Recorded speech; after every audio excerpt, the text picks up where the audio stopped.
आज का विषय है संवाद लेखन।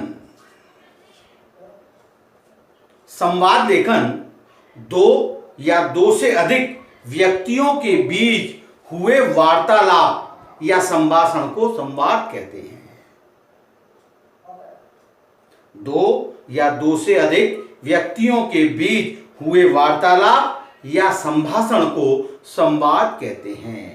दूसरे शब्दों में हम कह सकते हैं कि दो व्यक्तियों की बातचीत को संवाद, वार्तालाप या संभाषण कहा जाता है। संवाद का सामान्य अर्थ है बातचीत।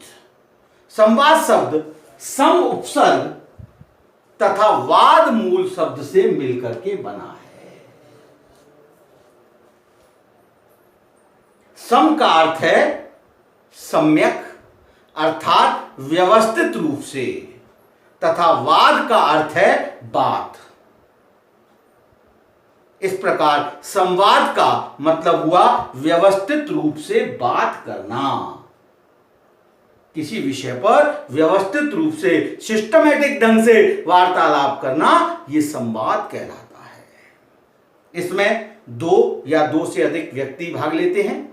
यह भाषा का स्वाभाविक रूप होता है, क्योंकि अपने विचारों, भावों को व्यक्त करने के लिए संवाद की सहायता ली जाती है। जो संवाद जितना सजीव, सामाजिक और रोचक होगा, वह उतना ही अधिक आकर्षक होता है। उसके प्रति लोगों का खिंचाव उतना अधिक होता है।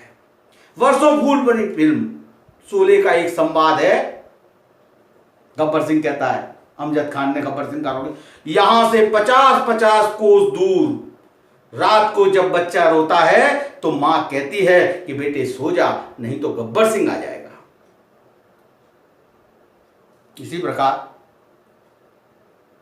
वो ठाकुर से कहता है, ये हाथ मुझे दे दे ठाकुर। इसी प्रकार दीवार फिल्म का एक संवाद है, मैं आज भी फेंके हुए पैसे नहीं उठाता। लोगों को अपनी ओर आकर्षित करता है। आज भी हम उनको नहीं भूल पाते हैं, क्योंकि अच्छी बातें कौन सुनना नहीं चाहता। इसमें कोई भी व्यक्ति अपने विचार सरल ढंग से व्यक्त करने का अभ्यास कर सकता है। संवाद लेखन के माध्यम से हम अपने विचारों को सरल ढंग से व्यक्त करने का अभ्यास कर सकते हैं। संवाद के अनेक पर्यायवाची शब्द हैं, अनेक नाम हैं। वार्तालाप, आलाप, संलाप, कथोपकथन, गुफ्तगू, संभाषण इत्यादि। यह सामान्य जीवन के साथ साथ साहित्य में गद्य की विधाएं, कहानी, उपन्यास, एकांकी, नाटक आदि की जान है। इनके बिना इसका अस्तित्व नहीं है। बिना संवाद के नाटक का कोई महत्व नहीं। नाटक, कहानी, उपन्यास, एकांकी, इन सब में संवाद आवश्यक। इसके माध्यम से पात्रों की सोच, उसकी चिंतन शैली, तार्किक क्षमता और चरित्र का पता चलता है। संवाद में व्यक्ति के स्वभाव के अनुसार उसकी अच्छी बुरी सभी बातों को स्थान दिया जाता है। इससे छात्रों में तर्क करने की शक्ति उत्पन्न होती है। नाटकों एवं एकांकियों में संवाद का उपयोग सबसे अधिक होता है। कोई भी नाटक या एकांकी बिना संवाद के संभव नहीं है। इसमें रोचकता, प्रभाव और स्वाभाविकता होनी चाहिए। प्रत्येक संवाद में रोचकता होनी चाहिए, रोचक, आकर्षक लगना चाहिए, प्रभाव और स्वाभाविकता होनी। व्यक्ति अर्थात पात्र, वातावरण और स्थान के अनुसार इसकी भाषा हर तरह से सरल, संक्षिप्त और मुहावरेदार होनी चाहिए। नाटकों में संवादों से कथा वस्तु का निर्माण होता है। नाटकों की जो कथा वस्तु है वो संवादों से निर्मित होती है। वो संवादों के माध्यम से विकास की ओर बढ़ती है। अच्छा संवाद लेखकी नाटक, रेडियो नाटक, एकांकी, कथा, कहानी, फिल्म तथा धारावाहिक लिखने में कुशलता हासिल करता है।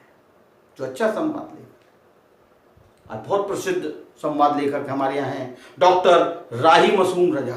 मुसलमान थे, महाभारत के संवाद इन्होंने लिखे थे।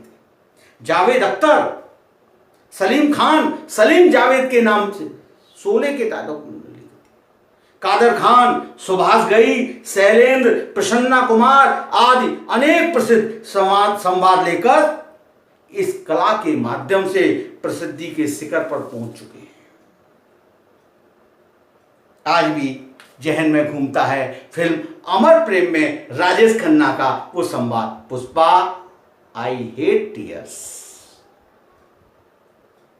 या दीवार फिल्म में शशि कपूर का मेरे पास मां है। जब अमिताभ बच्चन कहता है कि मेरे पास घोड़ा है, गाड़ी है, बंगला है, तेरे पास क्या है? शशि कपूर, मेरे पास मां है। आज भी प्रसिद्ध है।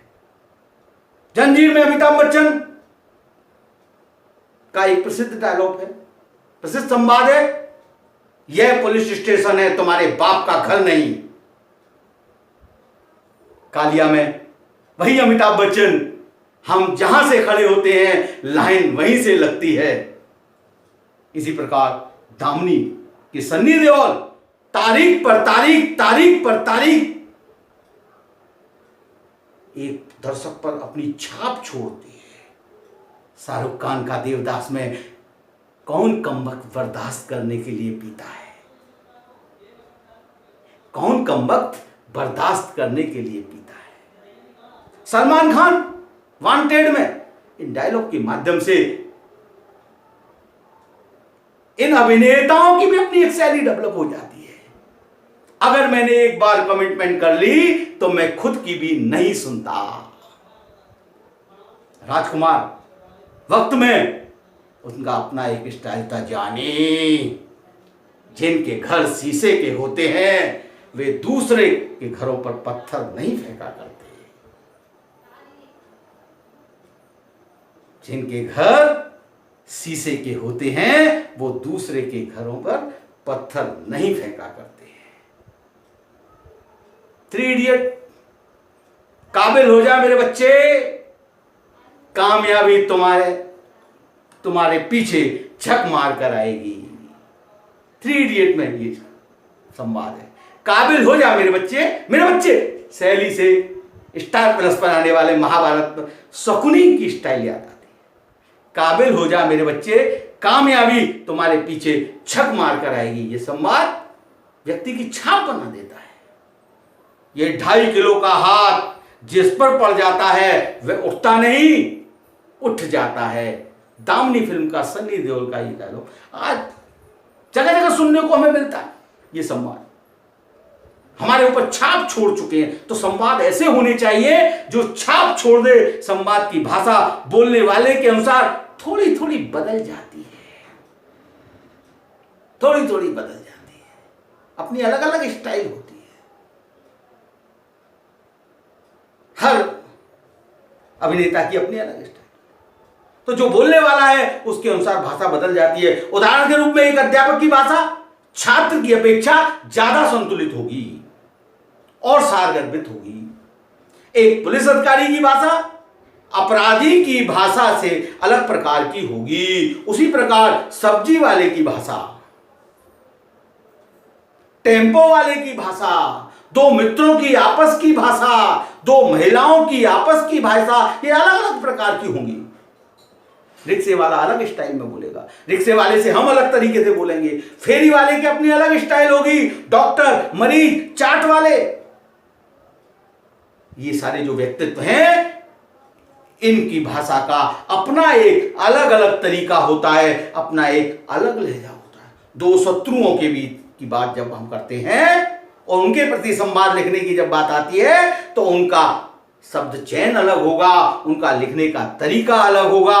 पिता पुत्र, भाई भाई, भाई बहन सब अपने अपने तरीके से संवाद करते हैं, वार्तालाप करते हैं। कहने का तात्पर्य है कि संवाद लेखन में पात्रों के लिंग, उनकी उम्र, उनके कार्य, उनकी स्थिति, इन सबको ध्यान में रखना परम आवश्यक है। अच्छे संवाद के लिए कुछ ध्यान में रखने वाली बातें जो होती हैं वो इस प्रकार है। संवाद छोटे, सहज और स्वाभाविक हो, अर्थात अल्पता, सहजता व स्वाभाविकता। ये अनिवार्य तत्व है। संवाद छोटे हों, सहज हो और स्वाभाविक हो। दूसरा आता है रोचकता व सरसता। संवादों में रोचकता होनी चाहिए, सरसता होनी चाहिए, अच्छे लगने वाले होने चाहिए। तीसरा आता है स्वाभाविकता।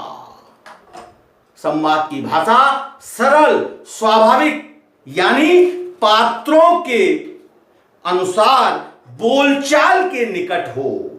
जिस प्रकार के पात्र बोलचाल में भाषा का प्रयोग करते हैं, उनकी बोलचाल की शैली के निकट उसकी भाषा होनी चाहिए। उसमें क्लिष्ट तथा अप्रचलित शब्दों का प्रयोग नहीं किया जाना चाहिए, जो कि प्रचलन में ही नहीं है ऐसे शब्दों का प्रयोग। नंबर चौथा आता है सामाजिक स्थिति की अनुकूलता। पात्रों की सामाजिक स्थिति के अनुसार संवाद होने चाहिए कि किस सामाजिक स्थिति का पात्र है, उसकी शैली उसके अनुसार होनी चाहिए। अनपढ़ तथा ग्रामीण पात्रों या स्थिति से विमुख हुए, जो वर्तमान परिस्थिति की जिनमें अज्ञानता है, ऐसे पात्रों और जानकार व्यक्ति के पात्र के संवादों में बहुत बड़ा अंतर हो सकता है। अनपढ़ की अपनी अलग शैली होती है, ग्रामीण पात्र का अपना एक अलग तरीका बोलने का होता है, शिक्षित पात्र का एक अलग, जानकार का एक अलग तरीका होता है, अज्ञानी का एक अलग। तो इनके संवादों में अंतर रहने चाहिए। विषय की स्पष्टता अगला 5वां है। संवाद का जिस विषय या जिस स्थिति से संबंध हो, वो पूरी तरह से स्पष्ट होने चाहिए। वो क्रम से स्पष्ट करने वाले होने चाहिए। वो सारी बातों को बिल्कुल पूर्णतः स्पष्ट कर देने वाले। प्रसंगों के अनुसार संवादों की व्यंग्य शैली होनी चाहिए। प्रसंगानुकूल संवाद, जैसा प्रसंग हो उस प्रकार का व्यंग्य का समावेश उन संवादों में होना चाहिए। विनोद यानी हास्य पर्याय का भी समावेश उनके प्रसंग के अनुसार उस संवाद में किया जा सकता है। सजीवता, यथास्थान मुहावरों तथा लोकोक्तियों का प्रयोग संवाद में सजीवता ले आते हैं, जीवंत हो जाते हैं। संवाद एकदम से जीवंत हो जाते हैं।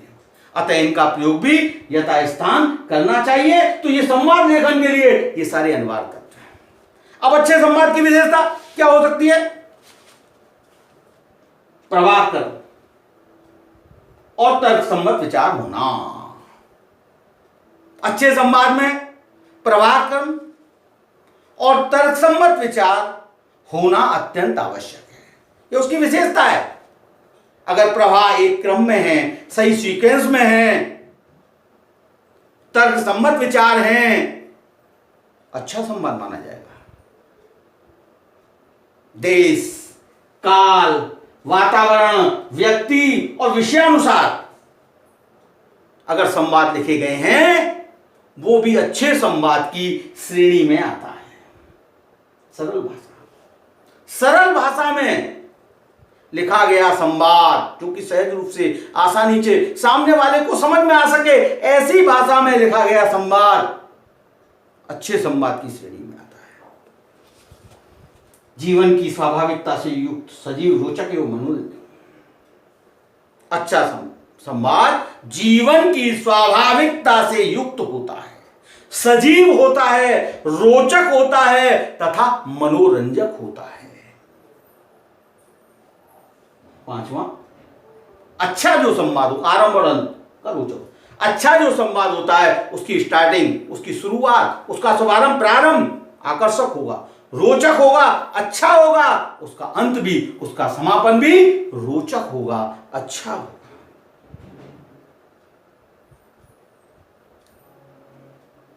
छात्र छात्राओं को इन सभी विशेषताओं को ध्यान में रखकर संवाद लिखने का अभ्यास करना चाहिए, क्योंकि इससे उनमें जीवनगत यथार्थ यानी कि वास्तविकता को समझने और सृजनात्मक शक्ति को जागृत करने, सृजनात्मक माने नई निर्माण करना, क्रिएशन करना, रचना कौशल की शक्ति को जागृत करने का इससे अवसर मिलता है संवाद लेखन से। इसके अलावा बोलचाल की भाषा लिखने की प्रवृत्ति भी जागृत होती है। कई बार हम साहित्यिक भाषा जानते हैं, किताबी भाषा हम जानते हैं, बोलचाल की भाषा के बारे में हमें जानकारी नहीं, परंतु संवाद लिखने से बोलचाल की भाषा लिखने की प्रवृत्ति जागृत हो जाती है और हम बोलचाल की भाषा लिखते लिखते पाठक के बिल्कुल नजदीक पहुंच जाते हैं। कैरियर की दृष्टि से संवाद लेखन बहुत महत्वपूर्ण विषय। इसके माध्यम से हम मीडिया, टीवी चैनल्स व फिल्म इंडस्ट्री में स्वर्णिम अवसर प्राप्त कर सकते हैं। संवाद लेखन के माध्यम से, संवाद लेखन की अच्छी अभ्यास करने से हमारे कैरियर में ये सारी संभावनाएं बढ़ जाती हैं। फिल्म इंडस्ट्री में स्क्रिप्ट लिखने के लिए, संवाद लिखने के लिए, टीवी चैनल्स पर आने वाले सारे प्रोग्राम जो सीरियल्स, धारावाहिक वगैरह होते हैं, उनमें डायलॉग या संवाद लिखने के लिए हमें अवसर मिल सकता है। ये सारी हमारी संभावना बढ़ जाती है। इसलिए संवाद लेखन आपकी क्लास का सबसे महत्वपूर्ण टॉपिक है। इसको अगर हम बड़ी सहजता से, आसानी से थोड़ा सा अभ्यास कर लेते हैं तो इसमें हम अपनी अच्छी महारत हासिल कर सकते हैं। बस आज इतना ही। आपका दिन शुभ और मंगलमय हो। Thank you.